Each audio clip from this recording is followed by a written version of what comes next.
Guys, it's Wednesday, and that means plants and garden expert Craig Hignight is joining us live to answer all your burning questions. Craig, always great to see you. We're going to start off Good with morning. this bump, and I do have a question for you already. It's Wednesday, and that means plants and garden There was one. Of course, I would pull that off. We have a question from Tracy. She says her holly bushes aren't looking too good right now. What can she do to help them? Okay, right now I would go ahead and you might give them a shot of Hollytone depending on how old they are.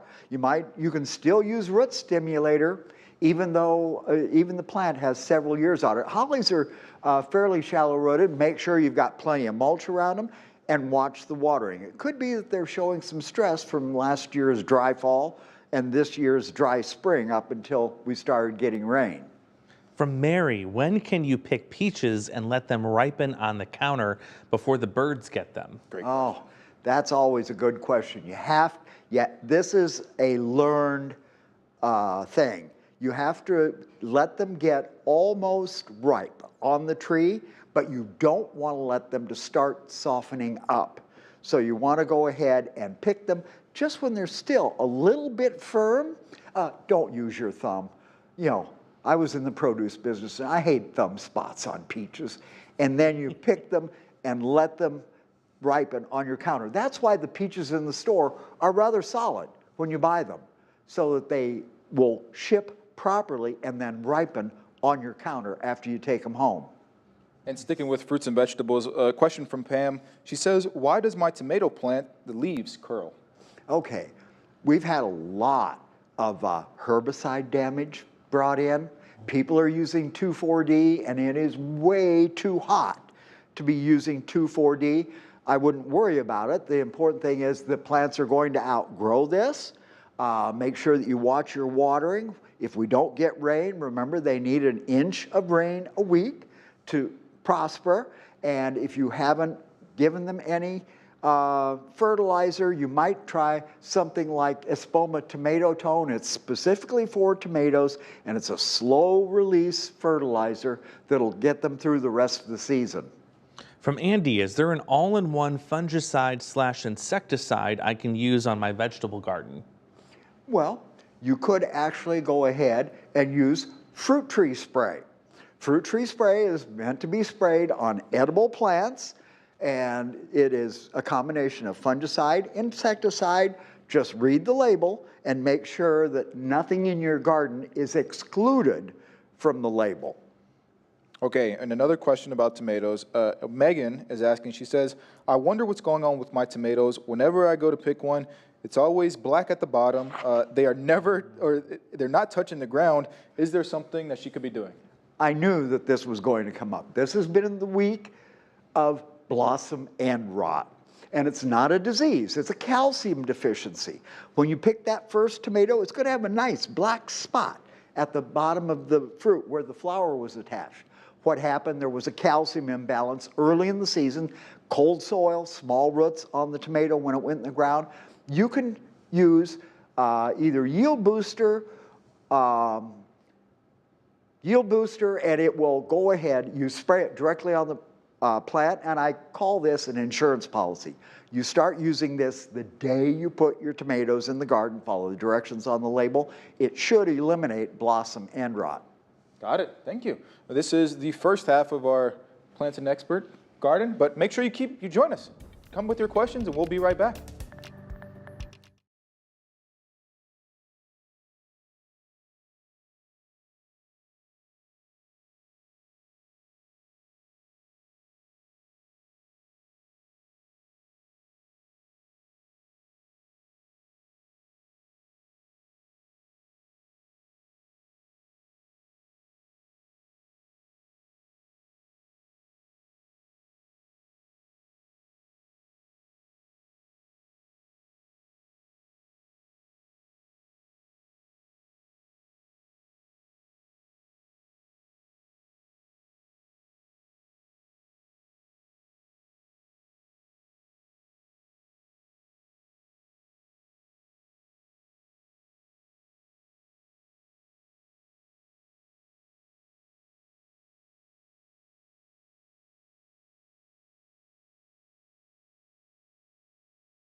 Welcome back into Good Morning Quad Cities at 11. It is Wednesday, so we're continuing to get your garden questions answered and your plant questions too with our plant and garden expert, Craig Hignight. We left off with Joe. We're on the theme of tomatoes right now. He says his tomato plant doesn't have any flowers. It's 8 feet tall. The flowers are green instead of yellow. What's happening? Okay, you have used too much fertilizer. You can over-fertilize tomatoes. We always say that we feed the soil, we don't feed the tomatoes. So cut back on the fertilizer. Like I said, stay on top of the watering. If you do finally get some yellow flowers on the plant, try a little blossom set to make sure that the fruit stays on the plant long enough to actually set and grow. Got it. Way to clear that up, because I knew I didn't have any question. Now, we do have another one. This is from Mary. She says, I've had a few Hoya plants for a few years. How do I get them to bloom? She also says, thank you. Okay, Hoyas, they run to their own calendar. It's just a matter of keeping them very happy. They want bright indirect light. Remember, they normally grow under the canopy in the forest, and they actually don't grow in soil naturally. They're an epiphyte. They're growing clinging to another tree, so they need a very porous soil. You let them run just a tad dry.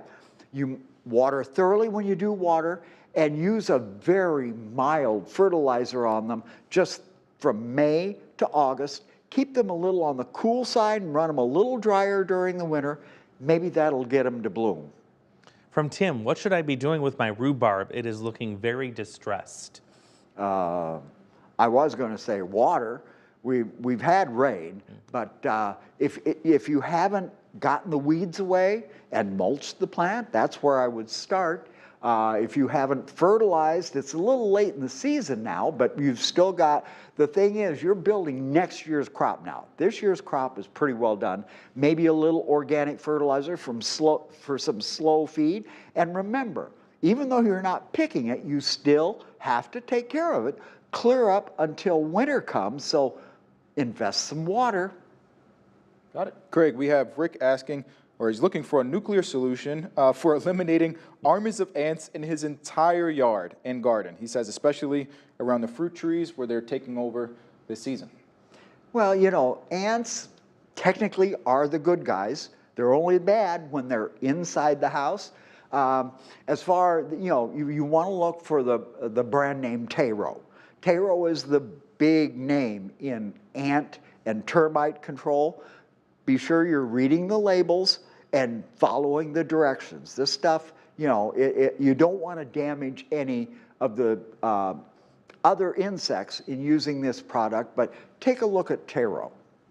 This is from, and one more question here, the last one. Can you and should you cut back raspberry bushes, red and black, after they have finished with the fruit? Actually, I would wait until next spring. You're going to go out next spring and remove this year's canes that have little nubblies left where the fruit was this year. You're going to take those canes down to about 4 to 6 inches above the ground. All right, Craig, we're going to make sure we let you go and get ready for your trip. Yeah. Yes. We're going to see you, GMQC at 11, right after this break.